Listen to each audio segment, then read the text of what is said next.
here to talk about Desmos and how to set up a class. So when you set up an activity, you like to actually put your activities in classes. And in fact, you will see like I have classes here, all these classes from the summer. So if you didn't see me do that really quick, I just click classes. So if you click on classes and then add a new class. And so I'm like, what the heck is all that? It's the transcript. Okay, we don't want transcript. Okay, I'm okay. I'm here. All right, so we click class, and all you do is just add a new class, and I will add my next one, biocalc section. So as you can see, I have not set mine up for the fall yet, but you know, there's time. All right, so you just add it, and if you have more than one, you probably want to, have different sections, and then you click add class. That's it. That easy. That's all you do. Now that you have a class, like look here in the summer, look at all these activities. How do you get activities in there? So you go back to wherever you have your activities. And let's say that I want to put this activity in a particular class. So I just click on it. There is a button that says assign to your classes, because this is where, and if Matthew wants to talk more later, you don't have to have them in a class, but it just makes sense, right? You could just give them a single sign in. So you just put assign to your class, and then you pick the class that you want to assign it to. Okay, and then you assign. All right, one other thing that I didn't mention when we were in here in the classes, this is important. This is very important. So each different class has a different code, right, to make sure they get in the right class. And if you click on this after you create the class, it's even a nice little link that you can copy. Now, I did post somewhere, I don't remember where, maybe in here. What me and Matthew do is we do something in Blackboard and just, add an item and walk the students. I put code here later because in my welcome video, I didn't want them to go to the wrong class. And then, so I give you something where you have all these images, okay? We tell them to use their UTSA account. I know you can sign in with Google, but it's nice to have their UTSA account. And there's like some little quirks, some things that, are good to mention here, I think, is when students sign in, like even here, a lot of times they won't even put their right name.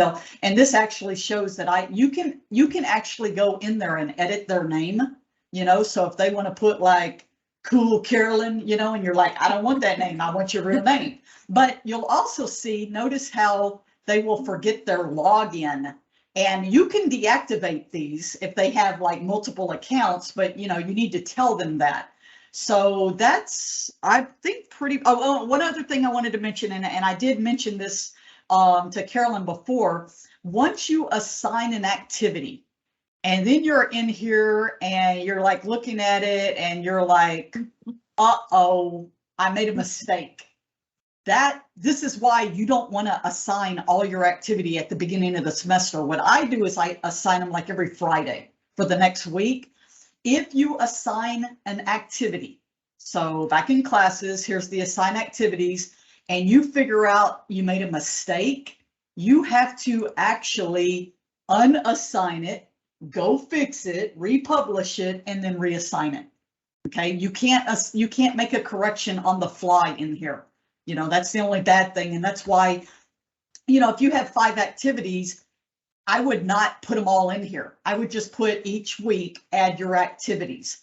I leave them in here because, if I have a student that wants to come back and say, well, I did do this, I can go back and look at things. The other thing that you probably want to do, like if you set up your class today and you assign an activity, I probably would pause it.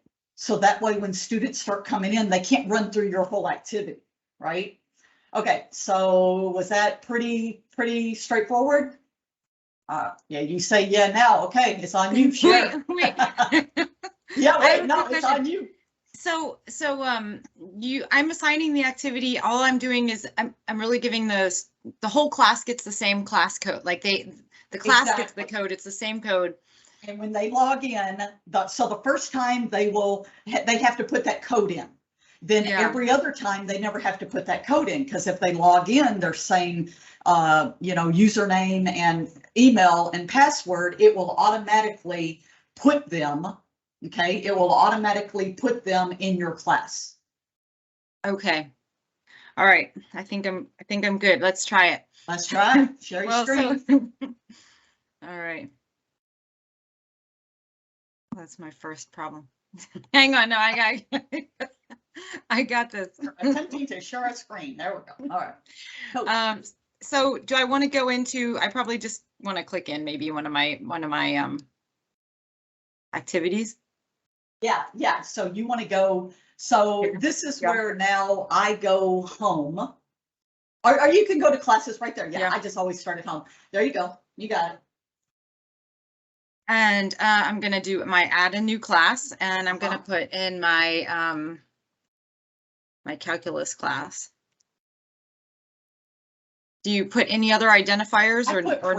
I put pre-cal. I would probably just put that. I mean, because this way, if you want, and I do this as well, I also put fall 2022. Yeah. That way, if you need to go back, you can look at it again. Okay, there you go. Yeah. Okay, and then I'm going to, don't tell me. Maybe you need to tell me. Hold on. My class is here. I'm going to, there's my invite code. So what I need to do is, this is what I want to share with students. And that won't even go away. That will stay. But yes, that's what you want to share. And you can even see below it is the stuff that I put in Blackboard. Okay. Yeah. And exactly. Okay. So this is the code that's going to go into my Blackboard Start Here page. And then all I need to do is so I have assigned, so did I assign that activity? No, that's saying what activities are assigned. Nothing's there. So you have to go to your activity now. Okay. So let's do,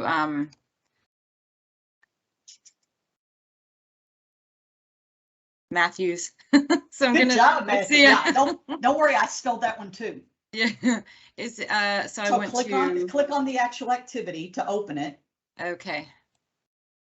And see where it says assign. There you go. Yeah. And it's just, you get this, I forget how to do it, and click, there you go. That's it. And now go back to your classes and you will see assigned activities.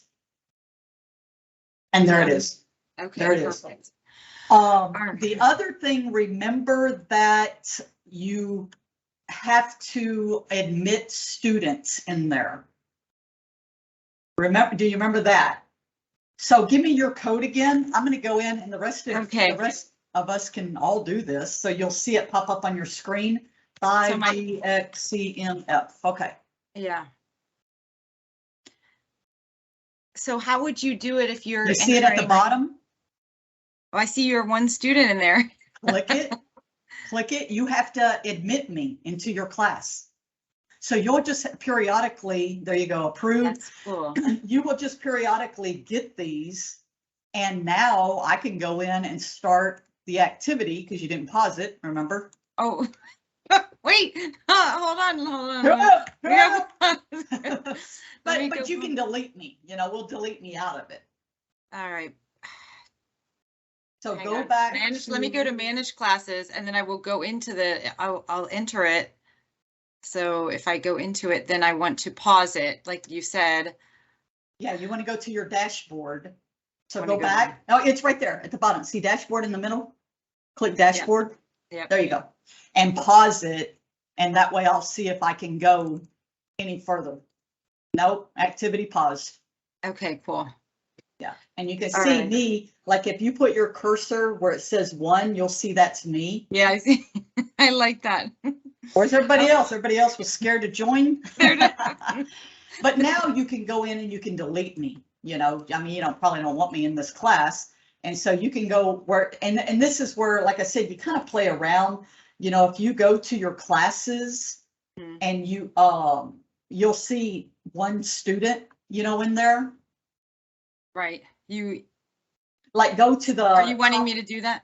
You want me Yeah, to go to click the top left arrow. Yeah, just so we can have this in the recording. So you go Okay. back to the home. There you go. And go to your classes.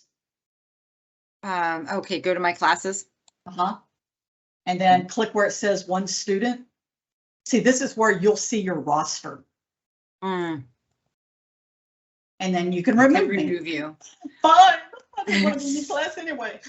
Yeah, and so, Okay. you know, this way it's kind of nice because it's restricted, right? For what students, you have to approve them. Now, I told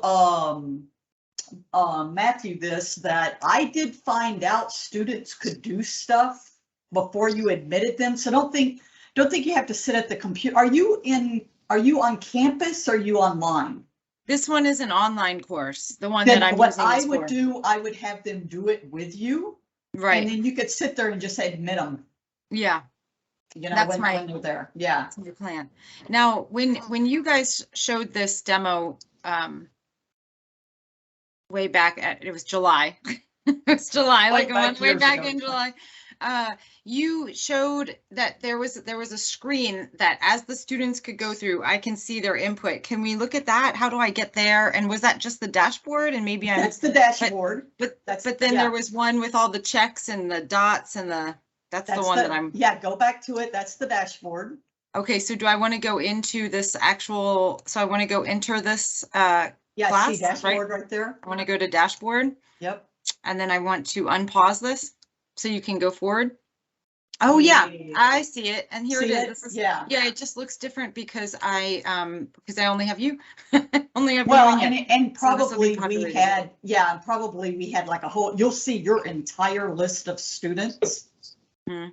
you know, at that point. And so, I'm gonna grab the share again real quick. Okay. So that And- way you can see, Yeah. like here, this was my summer dashboard. So, Yeah. so like grading, how I grade is I you know, typically if there's more than these slides, you have to scroll across, but I might just grade this one slide because, you know, well, and Matthew, I don't know if he's giving you the thing where you can export an Excel. I don't do that. I just come in here. But then this way, you know, certainly I can look at this one student, he didn't even do this, but to figure out, you know, you can either do it by student, Right. So what I'm doing is I'm just clicking on the check mark, or you can do it by, yeah, let me do this one, the activity. This one's kind of fun. So the responses is each individual response, or you can overlay them, which is kind of fun if it's graphing and stuff. But yeah, I mean, everything you will look at in here, like see where it says teacher and then summary, is where you'll be able to see, you know, each one of these activities. And again, it's kind of, let me find one,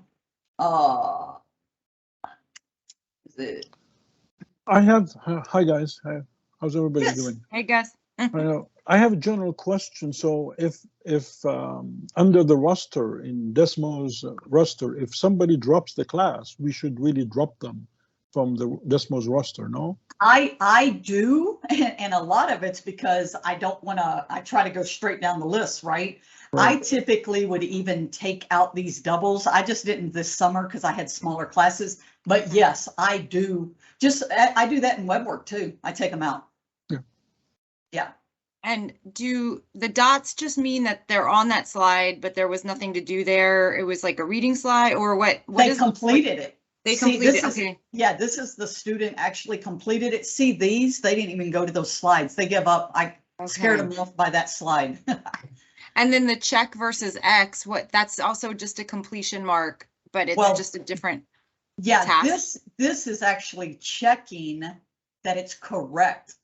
Oh, that's right. That's right. I remember. Matthew, can you talk about the Yeah. differences between the X's, the checks, and the dots? Are you there? Yeah, so the check and X, any slide that has that means that in the computation layer, we've turned on whether or not it's checking if it's correct or incorrect. That does not mean that the student sees that it's correct or incorrect. That is an additional layer that we've added in a lot of activities on the computation layer where it tells them good job or great job, you know. But if there is a yes, no, correct, incorrect in the activity itself, it will show on the instructor dashboard with a check mark or an X. Dots mean that there was no checking feature to it, but they did complete that activity, whatever that slide happened to be.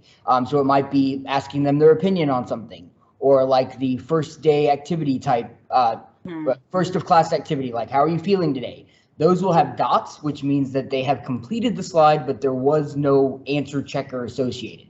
If you see dashes, those are read-only slides. So that means that there was no student input for those slides. Instead, it is just something that they had to read. And so if they land on that slide long enough, it'll register that they've read it and they've looked at it. So for example, if you look at that first one there, I'm seeing that it's kind of like dash, check mark on slide 10, dash on 11, and then they seem to have kind of dropped off and very quickly went from slide 12 to 13. So they didn't stay on that slide long enough for it to register that they had read that slide or done anything on that slide. Oh, I see. So typically, as long as they've toggled through the slide, if there's no input necessary, you'll see those dashes. And so, Cindy, can you click on like slide 15? Can you open that up? So you see here, it's just a reading. And so as long as they've touched this slide, it'll show a dash. And then go ahead and go back to the summary. Thank you. And then if you see like one of the, like slide 10, how it has check marks in that column, that is a slide where it was matching and it was telling them if they were correct or incorrect. And so when there's a answer checker component, it'll show up with a check mark or an X. But again, this is specific to the dashboard. That doesn't mean that, Cindy, can you open that slide one more time? So you see that here we do have it hard coded. You have 10 out of 10 cards correct. If that was not there, the students wouldn't know that they got them correct, but you as an instructor still see on the dashboard the check mark if they got them all correct. So the showing students part is that computation layer that's additional to the fact that we as instructors can see whether or not it's correct or incorrect. Awesome. And then Matthew, there was another way that we could actually give feedback. Like you were responding to a student, and I forget how you did that. Like, Yeah, so like I had one, I know it's like here where they, yeah. well, let me find some that did it. This one here, like see here where I can click on their name and I can type, let me move you out of the way. If I click on their name, I can type feedback in here and it'll pop up here and they'll know that you added feedback in here. Okay, so that you're in like teacher, you switched to teacher for that. From that summary, feature. yep. Summary to teacher. Because, yeah, you'll see like, if you're doing this live with them, you will see sometimes you kind of like this, but I kind of prefer teacher because you can see, look at all their answers. Mm-hmm. And to get to that screen, you click teacher and then you just click on a slide. Is that correct? Yes, You just click on a slide. Yep, just jump Okay. from slide to slide. And then when you were on a slide with all of their to give feedback, you clicked on a specific student name, and Yeah, that like allowed see you to this give. one, they actually write stuff, and so I'm having to scroll down, and then I Right. click on their name, and then I can type something over here. Okay, that's great. Okay, perfect.